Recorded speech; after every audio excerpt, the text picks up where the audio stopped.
Hello, and welcome to Scott's Box. I am Scott, and this is my box.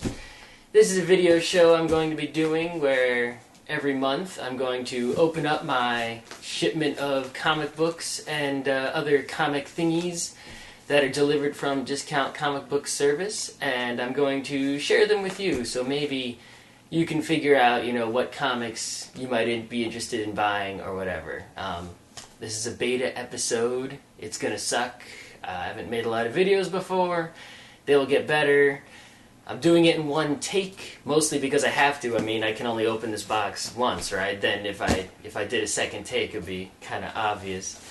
Alright, so we might as well just get started. Take my trusty Leatherman, and we'll cut this bad boy open. See what we got here. I wonder if I should edit out the parts where I'm cutting. I don't know. Maybe it adds to the experience. Alright, first we got here. This is Sky Doll, number 1 of 3, a miniseries from Marvel. This is actually a European comic that they're bringing over for part of their Soleil line. They're actually also bringing over Universal War 1, Samurai, and Scourge of the Gods. I don't know, Sky Doll, I read a preview of it. It actually looks pretty cool. It's about this, I don't know, gotta hold it up so where you can see. Yeah, I suck at video. Sort of about this sexy robot kind of thing, but there's a sci-fi element. I'm buying it mostly to encourage Marvel to keep printing, European comics in the United States. We got Marvel Comics Presents, number 9. I buy this every month. Mostly because it's an anthology series. If you don't know what anthology means, it's got a bunch of little stories. This has a story about, let's see, Vanguard, Machine Man, the Hulk, and Weapon Omega. Let's see. Dave Sim's Judenhaus. Dave Sim is the guy who did Cerebus. You might have seen this around. This is sort of like what he's famous for, epic 300-issue independent comic series. His new books... Oops, dropping books over here. His new books are Judenhaus. I think this is all there is to it. I don't think there are any more issues of this. It's $4. It's supposed to be... Look at this art, man. I mean, seriously. Unbelievable. Yeah, it's a Holocaust story. It's probably not for the faint of heart or for happy times, but I'm pretty sure just looking at it, I can already tell this is an epic piece of comic artwork. Wow, I just realized there's a lot of footage of me looking down and nothing for you to see, so I'll work on that. You learn stuff while you make videos. Yeah, the thing about Dave Sim, he's a weird guy because he's very sort of like misogynist, but he produces like great comics, so what can you do? Alright, what is this? I can't even tell what this is. Sometimes you pre-order things, either because they're incredibly cheap or something. Let's see. This looks like it is called Burn by Camilla D'Errico. Writer Scott Sanders, art Camille D'Errico and Steve Whitmire from ArcanaComics.com. Huh. Looks pretty interesting and robot-y inside of here. I'll let you know if this is good after I read it. I wonder why I ordered it. Here we go. Drafted. This is possibly... I bought the first issue of this. This is from Devil's Due Press. Written by Mark Powers, with art by Chris Lai, colors by Joseph Baker. You get the idea.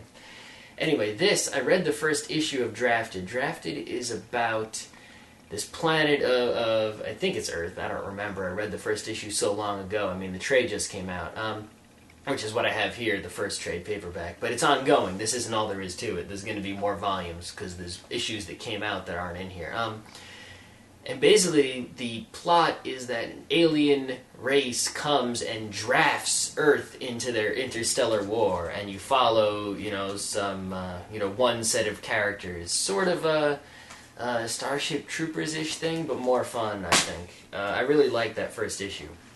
Oh, here we go. The Exterminators, Volume 4. If I'm not mistaken, this is the end of The Exterminators. There's no more Exterminators after this. This was written by Simon Oliver, and I think this is the first comic he ever wrote. And it's for Vertigo, which is DC Comics. I have the first 3 trades, and the first one was better than the second, third, and fourth, but, you know, might as well finish it off. It's a story about some exterminators, and I don't know what there is to say about it. It's got a few gross moments with lots of nasty bugs and stuff. I mean, here, let me try to find one in here. I just saw one.